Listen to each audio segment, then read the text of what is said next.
Evangelho de João, capítulo 17, a partir do versículo 12, diz assim a palavra. Quando eu estava com eles, guardava-os do teu nome que me deste e protegi-os, e nenhum deles se perdeu, exceto o filho da perdição, para que se cumprisse a Escritura. Mas agora vou para junto de ti, e isto falo no mundo para que eles tenham o meu gozo completo em si mesmos. Eu lhes tenho dado a tua palavra, e o mundo os odiou, porque eles não são do mundo, como também eu não sou. Não peço que os tires do mundo, e sim que os guardes do mal. Eles não são do mundo, como também eu não sou. Santifica-os na verdade, a tua palavra é a verdade. Assim como tu me enviaste ao mundo, também eu os enviei ao mundo. E a favor deles eu me santifico a mim mesmo, para que eles também sejam santificados na verdade. Não rogo somente por estes, mas também por aqueles que vierem a crer em mim por intermédio da sua palavra, a fim de que todos sejam um, e como és tu, ó Pai, em mim e eu em ti, também sejam eles em nós, para que o mundo creia que tu me enviaste.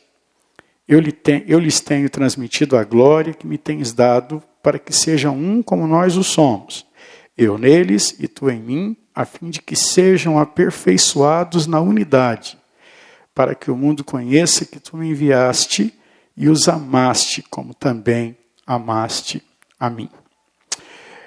Eu dei um título para essa reflexão, que é unidos para adorar e para servir. Meus queridos irmãos, o principal objetivo de Deus ao nos criar, nos alcançar e nos formar como sua igreja é o louvor da glória do seu nome.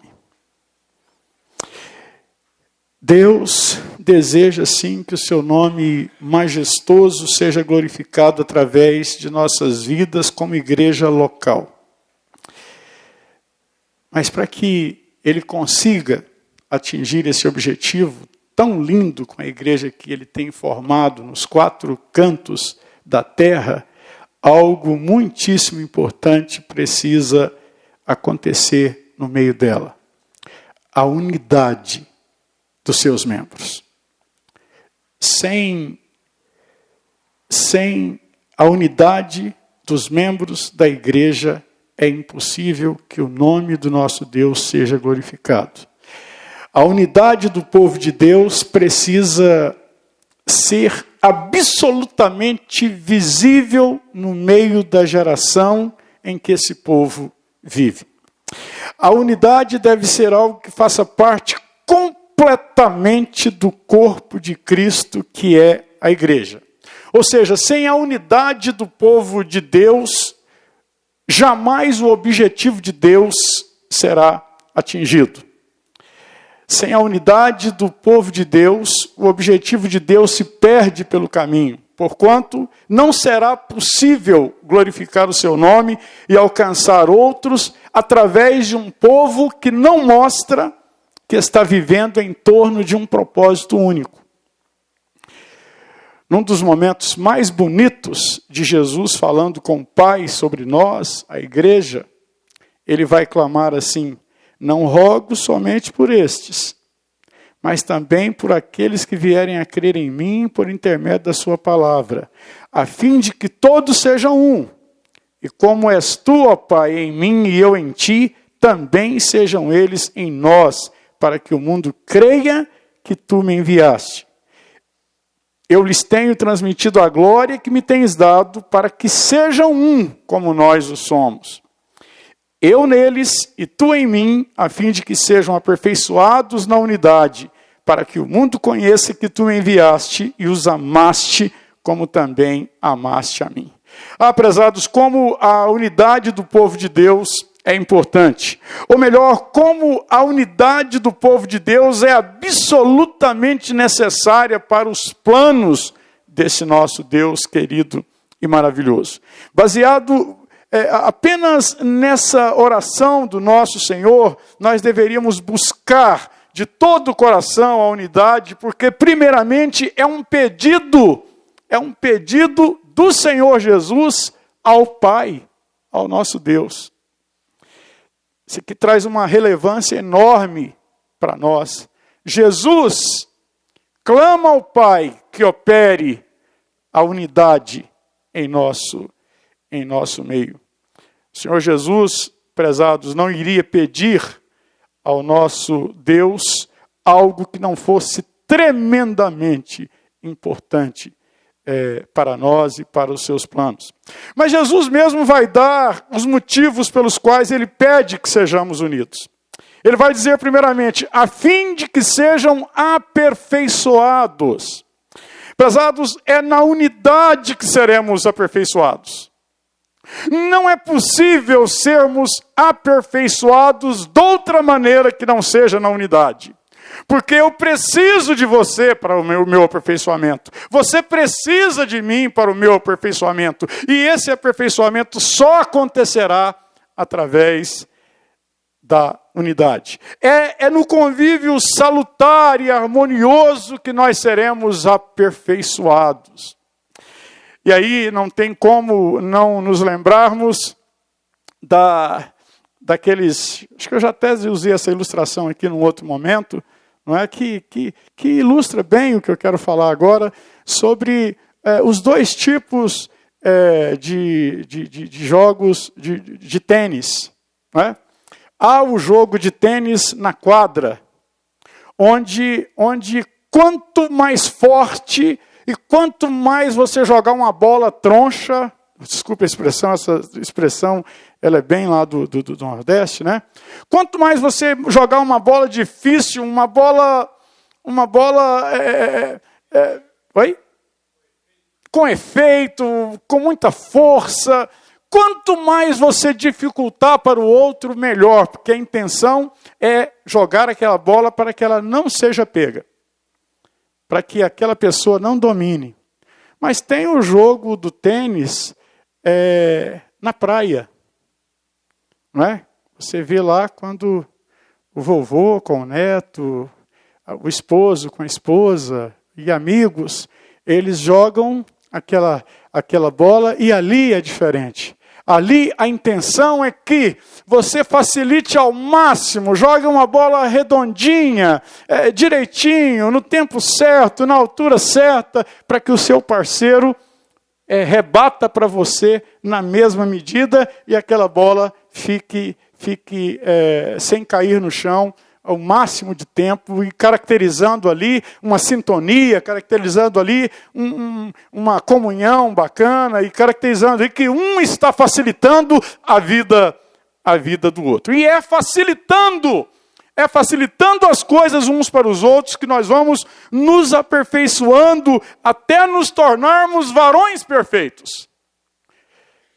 Não precisa dizer para ninguém, que somos imperfeitos. Às vezes um pastor precisa lembrar para a sua congregação que ele não é perfeito, que ele erra, que ele não vem para cuidar da igreja com a expectativa de que vai fazer tudo certo. Não é? Então, é facilitando as coisas uns para os outros que nós vamos nos aperfeiçoando até nos tornarmos a semelhança de Cristo. E esse aperfeiçoamento somente acontecerá se eu facilitar as coisas para você, se você facilitar as coisas para mim, se você facilitar as coisas para o seu irmão, se o seu irmão facilitar as coisas para você. Mas o objetivo principal do Senhor Jesus nem era esse ainda, porque em segundo lugar ele vai dizer assim, que ele deseja a unidade do povo dele. Ele deseja a unidade da igreja, para que o mundo conheça, ele vai dizer, para que o mundo conheça que tu me enviaste e os amaste, como também amaste a mim. Isso aqui é tão importante, prezados. Isso aqui é tão relevante. Isso aqui precisa ser objeto da nossa reflexão, porque é através da nossa unidade, prezados, é através da nossa unidade que o mundo saberá que somos um corpo, cuja cabeça é o Senhor Jesus. Não havendo unidade, não há caracterização de corpo. E não havendo corpo, não há cabeça. E não havendo cabeça, não tem como essa cabeça ser glorificada. É através da nossa unidade que o mundo saberá que Jesus foi enviado ao mundo, porquanto nossa unidade manifestará isso. É incrível a inteligência do Senhor Jesus em colocar isto dessa forma. O mundo saberá que Jesus foi enviado, porquanto nossa unidade se manifestará. As pessoas olharão para cada membro da igreja local e não terão como não ver o Senhor Jesus no meio dela, se ali há unidade. É através da unidade, prezados, que o mundo perceberá que há uma grande coerência entre o amor de Deus por Jesus Cristo, o amor de Jesus Cristo por nós e o nosso amor uns pelos outros. É preciso que haja essa sincronia, é preciso que haja essa sintonia. A igreja local precisa demonstrar para o mundo que Deus amou Jesus, que Jesus amou a igreja e que a igreja se ama, que os membros se amam e o que aflora nesta relação é o amor. É o amor. É preciso que haja em nossa igreja local a unidade de alma. A unidade de alma. Paulo aos Filipenses vai dizer assim: vivei acima de tudo por modo digno do evangelho de Cristo, para que eu indo ver-vos, ou estando ausente, ouça no tocante a vós outros que estáis firmes em um só espírito, com uma só alma, lutando pela fé evangélica. Uma só alma. É preciso que haja em nossa igreja local a unidade de coração. Lá em Atos nós lemos assim: da multidão dos que creram, era um o coração e a alma. E alguém poderia perguntar, mas o que seria essa unidade de coração, por exemplo? E eu acho que seria aquilo que nos move mais. Aquilo pelo qual vale a pena morrer. Aquilo pelo qual torna qualquer pessoa mais digna ao contemplar. A unidade de coração é aquilo que surge de mais precioso no meu coração, no seu coração, no coração da igreja, e que será uma coisa só. A mais sublime, a mais digna, aquela que seremos capazes de morrer por ela. Penso que uma igreja unida de coração é uma igreja que dá as mãos para o propósito maior e mais nobre, que é o de ganhar almas e o de edificar a igreja do Senhor Jesus. Para mim isso é ser unido de coração. Não é eu concordar com o irmão Amaro e discordar do pastor Timóteo, ou o Nilson concordar com Paulo e discordar do Berbivan. Nós não estamos falando aqui de convicções pessoais.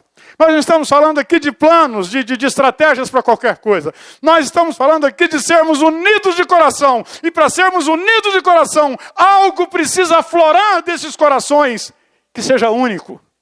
E para mim, uma igreja que será unida, é uma igreja que estará unida de coração no propósito de ganhar almas, no propósito de vê-la sendo edificada na palavra.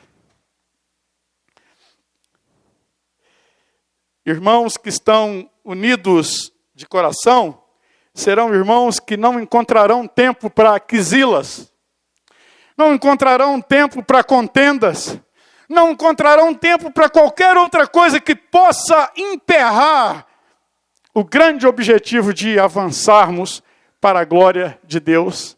Não teremos tempo, não haverá lugar em nós para qualquer coisa que possa nos impedir de avançar com a glorificação do nome do nosso Deus. É preciso que haja em nossa igreja local também a unidade de pensamento, conforme Paulo vai dizer ainda para os filipenses: completai a minha alegria, de modo que penseis a mesma coisa. Está muito ligado com a unidade de coração. Penseis a mesma coisa.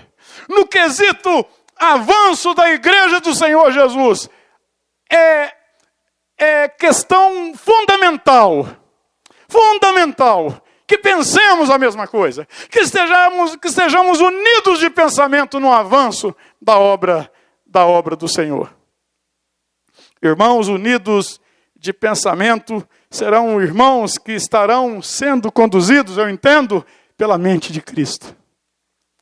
Pela mente de Cristo. Porque se eu me permitir, ou se você se permitir ser conduzido pelo seu próprio pensamento, teremos uma desunião trágica.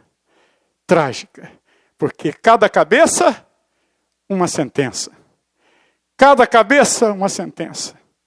Mas, se é recomendação da palavra do Senhor que sejamos unidos de pensamentos, eu entendo que irmãos que estão unidos de pensamento são irmãos que estão sendo conduzidos pela mente do Senhor Jesus. E o meu pensamento com relação ao reino de Deus e à sua justiça vai bater com o pensamento do irmão Paulo, vai bater com o pensamento do irmão Silon, vai bater com o pensamento do pastor Milton, vai bater com o pensamento do Rafael, vai bater os nossos pensamentos com relação ao reino de Deus. Precisará ser um só para que possamos avançar como igreja local, como igreja que glorifica o nome do Senhor Jesus. E é preciso fazer uma ressalva, que definitivamente isso não significa a anulação do nosso ser. Nem que Deus deseja que todos nós pensemos a mesma coisa sobre tudo. Não, definitivamente não. Definitivamente não. Dr. Carlos gosta de um estilo de moto que é diferente do meu estilo de moto. Ainda que a dele seja muito mais confortável. Mas o Renato, meu irmão, tem moto também. Ele não gosta nem do estilo do Dr. Carlos, nem do estilo da minha. Ele gosta de um outro estilo. Não é disso. Não é disso que estamos falando aqui.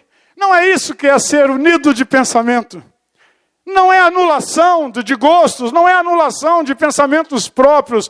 Mas Deus deseja sim, prezados, que no quesito o reino dele e a sua justiça, toda a sua igreja pense igual. Pois somente edificaremos o seu reino glorioso se cada um de nós tivermos a mente de Cristo para edificá-lo.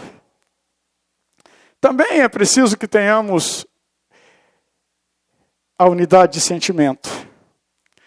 Paulo vai dizer: completai a minha alegria, de modo que penseis a mesma coisa, tenhais o mesmo amor, sejais unidos de alma, tendo o mesmo sentimento.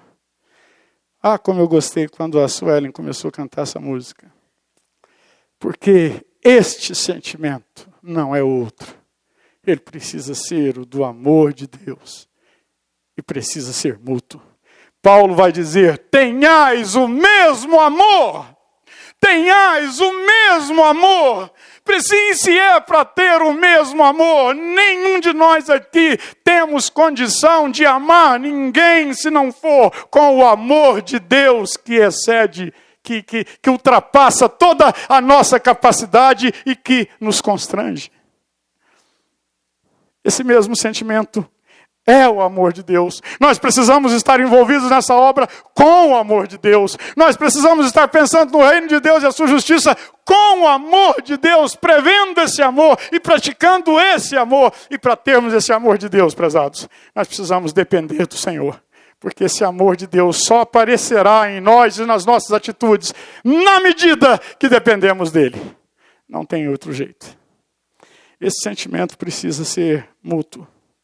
Se queremos edificar, se queremos glorificar o maravilhoso nome do nosso Deus, através de nossa igreja local, haveremos de estar movidos e constrangidos pelo mesmo sentimento de amor que Deus teve por nós ao enviar o seu precioso Filho. Mas Deus prova o seu próprio amor para conosco, pelo fato de ter Cristo morrido por nós, sendo nós ainda pecadores. O amor de Deus precisa estar acima daquilo que nós vemos, acima das imperfeições que vemos no nosso irmão, acima do estilo, acima do temperamento. Nós não podemos condicionar o nosso amor uns pelos outros, pela leitura que nós fazemos. Nós somos pessoas diferentes. Seria injusto nós condicionarmos amar os nossos irmãos de acordo com algumas situações. Temos que ultrapassar essa esfera. Apesar de estarmos com as costas totalmente voltadas para Deus, apesar de sermos muito pecadores, apesar de estarmos em completa desobediência, apesar da ira de Deus estar sobre nós, Deus prova o seu próprio amor para conosco, nos enviando Jesus, o seu único Filho, para nos amar, para nos salvar. E precisamos ir nessa linha. Não pode faltar amor entre nós, prezados, ou não cumpriremos o objetivo que Deus tem de glorificar o seu nome através de nós. Partindo para a conclusão dessa reflexão, prezados, eu não tenho dúvida em dizer que a unidade entre o povo de Deus é um dos maiores desejos do coração de Deus. Jamais poderemos, sob nenhum pretexto, justificar ou contemporizar a falta de unidade no meio do povo de Deus. Nada, nem coisa alguma poderá sobrepor ao desejo de Deus de nos ver como um povo unido e que deseja as mesmas coisas que Ele deseja. Precisamos descobrir o que Deus quer. Isso está explícito na palavra. Deus, eu orei no início desse culto, que Deus não sonega nenhuma informação àqueles que Ele ama.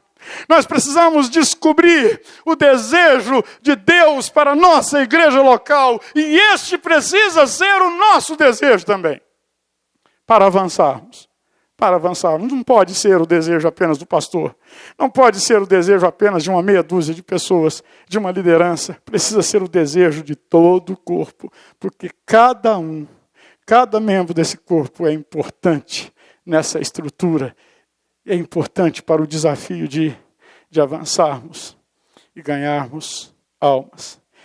Pecaremos, prezados, nós pecaremos terrivelmente quando não estivermos sendo um povo unido que serve ao Senhor, porquanto o povo de Deus somente é povo de Deus porque não somente fora atraído, mas salvo por Jesus Cristo. Olha a nossa unidade. Olha a nossa unidade. Não sei se foi aqui que eu compartilhei, que eu fiquei impressionado quando eu estava no interior da Rússia, numa cidade chamada Kursk. Eu fui recebido por uma família de russos, uma família batista. Não sabia falar nada, um inglesinho meu que eu nem arrisco a conversar com ninguém, mas eles não sabiam, aquela família muito humilde, mas foi incrível o que eu senti no meio daquela família, porque éramos unidos pelo mesmo Deus, pelo mesmo Cristo, pelo mesmo Espírito Santo de Deus. Nós temos tudo para sermos unidos, irmãos. Temos tudo para sermos unidos. O Senhor Jesus é o cabeça da igreja. E é por isso que o apóstolo Paulo vai dizer assim aos Efésios: mas seguindo a verdade em amor, cresçamos em tudo naquele que é a cabeça, Cristo. De quem? Olha, irmãos, eu vejo tanta unidade nesses versículos. De quem? Todo o corpo, bem ajustado e consolidado pelo auxílio de toda a junta, segundo a justa cooperação de cada parte, efetua o seu próprio aumento para a edificação de si mesmo em amor. Não existe nenhum lugar da Bíblia que possa falar tão claramente sobre a unidade do povo de Deus do que esses versículos 15 e 16 do capítulo 4 de Efésios. A unidade que o Senhor Jesus desejava para nós na sua linda oração sacerdotal tinha tudo a ver com o que o apóstolo Paulo enfatiza aqui nesse texto. Quer ver? Observem. Crescimento. Ele prevê aqui um crescimento em todas as áreas da nossa vida. Olha o que ele vai dizer. Mas seguindo a verdade em amor, cresçamos em tudo naquele que é a cabeça, Cristo. Queremos crescer? Queremos crescer. Precisamos ser unidos. Precisamos ser unidos. Um reino dividido não subsistirá. Crescimento em todas as áreas da nossa vida. Depois a gente percebe aqui comunhão maravilhosa de todos os membros. Olha aqui, eu gosto demais disso aqui. De quem todo o corpo, bem ajustado e consolidado pelo auxílio de toda a junta. Olha aqui a sua importância, meu irmão. Olha aqui a sua importância. Olha aqui a sua importância, minha irmã. Todo o corpo, bem ajustado e consolidado pelo auxílio de toda a junta. De toda a junta. Não pense que você não tem importância nesse corpo, porque se falta a sua cooperação nesse corpo, vai faltar algo importante para que esse corpo esteja ajustado, consolidado. E aí, depois vem aqui uma outra coisa que eu destaquei aqui, cooperação eficiente e justa de cada membro do corpo. Ele vai dizer, segundo a justa cooperação de cada parte. Irmão, isso aqui é tão forte. Justa cooperação. Você tem cooperado de uma maneira justa? Porque Paulo aqui está dizendo, segundo a justa cooperação de cada parte. É preciso que haja essa cooperação e haja essa cooperação com justiça. Nós não podemos deixar que o irmão faça mais porque nós fizemos menos. E ele teve que levar as nossas cargas, ele teve que fazer a nossa parte. Não pode ser, e o texto está muito claro, justa cooperação de cada parte. Qual é a sua parte nesse corpo, prezado? Qual a sua função? O que? Descubra o que Deus tem. Descubra o que Deus quer para a sua vida. Descubra o que você pode fazer nesta igreja local. Incomode o seu pastor. Incomode a sua liderança. Chegue para o seu pastor e diga, pastor, eu quero fazer alguma coisa. E, por fim, um resultado extraordinário. Extraordinário porque fora feito tudo com amor. Então agora eu vou ler o versículo todo para vocês verem. Seguindo a verdade em amor, cresçamos em tudo naquele que é a cabeça, Cristo, de quem todo o corpo, bem ajustado e consolidado pelo auxílio de toda a junta, segundo a justa cooperação de cada parte, efetua o seu próprio aumento para a edificação de si mesmo em amor. Olha o amor aí, de novo. Agora, finalizando mesmo, prezados, eu gostaria de pontuar, eu deixei isso aqui para o final. Se eu visse que tivéssemos visitantes, eu não falaria, iria omitir, mas como nós não temos visitantes, estamos aqui só com a membresia, eu quero finalizar com isso. Eu gostaria de pontuar sobre algo que eu ouvi recentemente de um membro de nossa igreja, que me disse assim, com muita dor no coração, chegou para mim e disse que, pastor, infelizmente tem havido muita contenda em nossa igreja. Muitas conversas de pé de ouvido. E dando nome aos bois, irmãos, muita fofoca mesmo. É difícil isso. É duro isso. É triste isso. Aí alguém pode dizer, e pode dizer mesmo, não está errado em dizer, porque é a leitura correta, alguém poderia dizer, mas isso é em toda a igreja. É, mas não precisa ser na nossa. Podemos mudar isso a partir da nossa. Podemos parar de conversinhas de pé de ouvido que não edifica. Podemos parar de ficar colocando defeito nesse ou naquele irmão, nesse ou naquele trabalho, nessa ou naquela situação.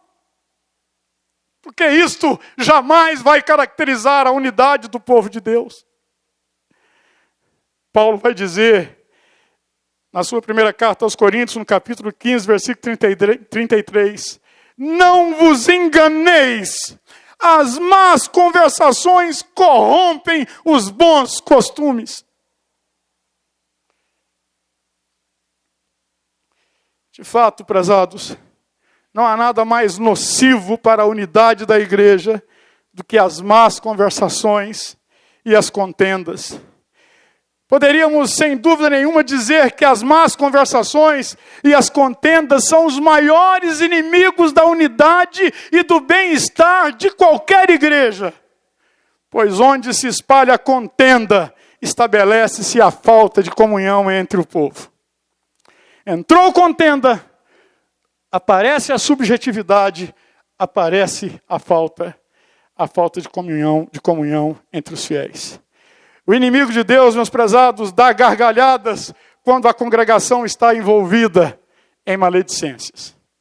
Se alguém tem o costume de falar do outro, saiba que sempre que o fizer, estará agradando a Satanás e provocando ira ao nosso Deus.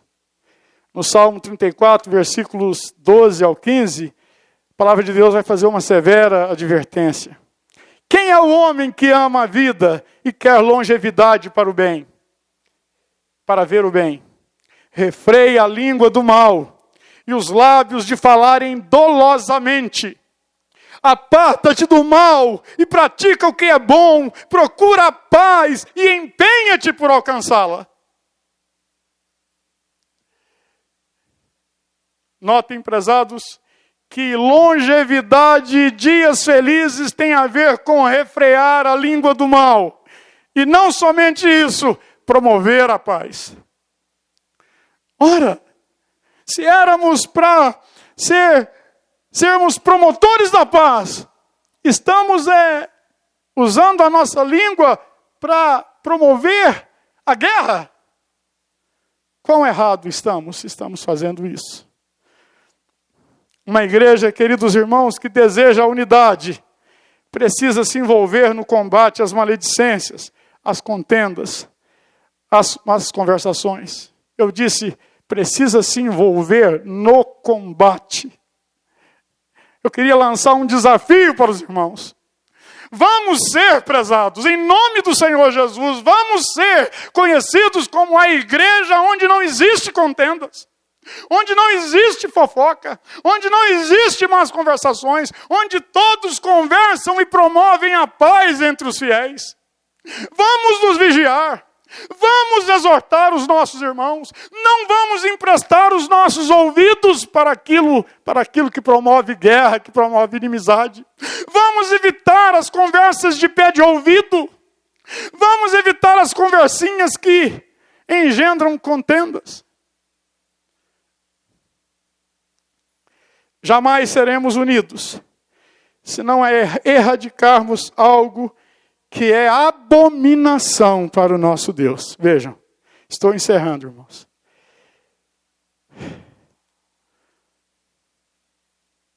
Provérbios 6, versos 16 a 19.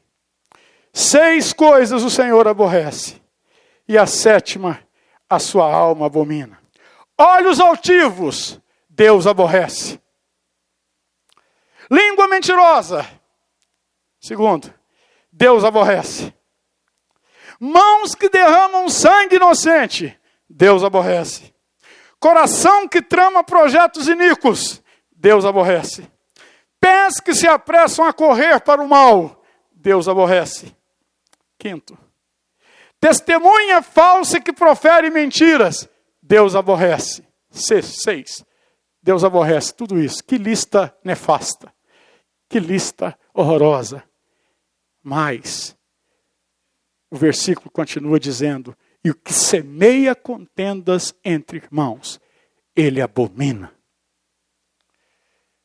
Abominação, no dicionário, quer dizer algo que cause horror, asco, nojo, espanto, repulsa.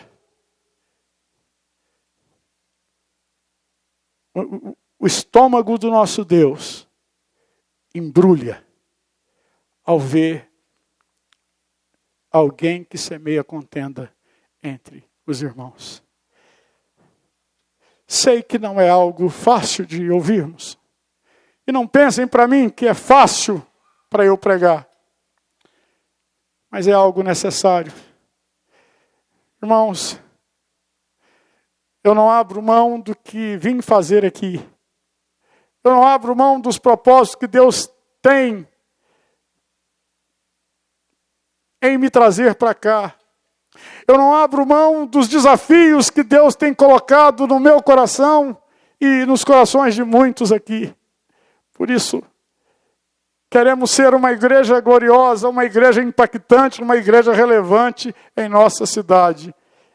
Então eu conclamo os irmãos, no nome do Senhor Jesus, a vigiarem, a promoverem a paz em nosso meio. Eu conclamo os irmãos a se empenharem pela unidade da igreja. Afinal, irmãos, temos tanto para fazer. Temos tanto para fazer. Temos muitas almas para ganhar. Temos um templo para ser construído. Vislumbre. Dia desses, numa quarta-feira aqui, eu chamei, o irmão Sérgio estava chegando, o culto ainda não tinha começado. Eu chamei o irmão Sérgio, tenho chamado alguns irmãos, eu fico aqui na janela. Sempre que eu chego aqui na janela, enquanto está faltando alguns minutos para começar o culto de oração, eu olho para o nosso estacionamento e com os olhos da fé, eu vejo um templo lindo, não suntuoso, confortável, mas eu vejo o templo, não é porque eu tenho a vaidade de ser aquele que vai construir o templo, é porque constrói-se um templo para vê-lo lotado de pessoas que conheceram a Cristo. Que grande desafio nós temos, que grande desafio. O mundo perece sem o Senhor Jesus.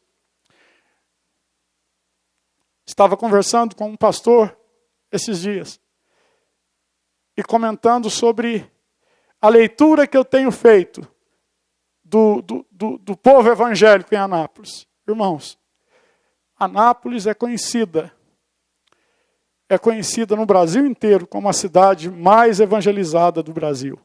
É a cidade que mais tem crentes no Brasil, proporcional ao número de habitantes. Mas, irmãos,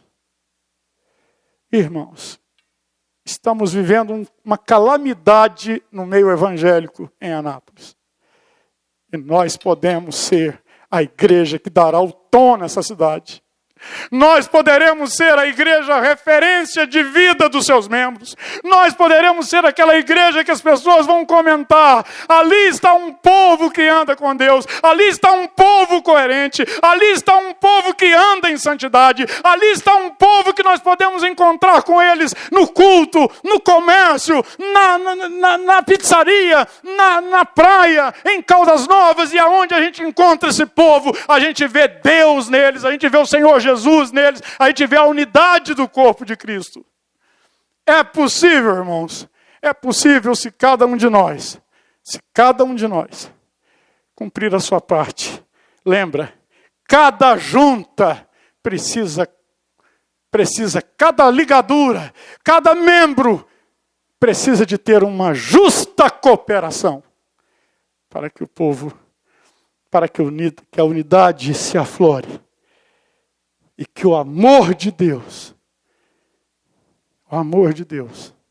reine em nosso meio. E pessoas comecem a perceber.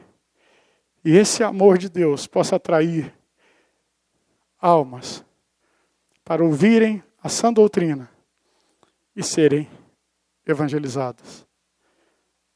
Amém?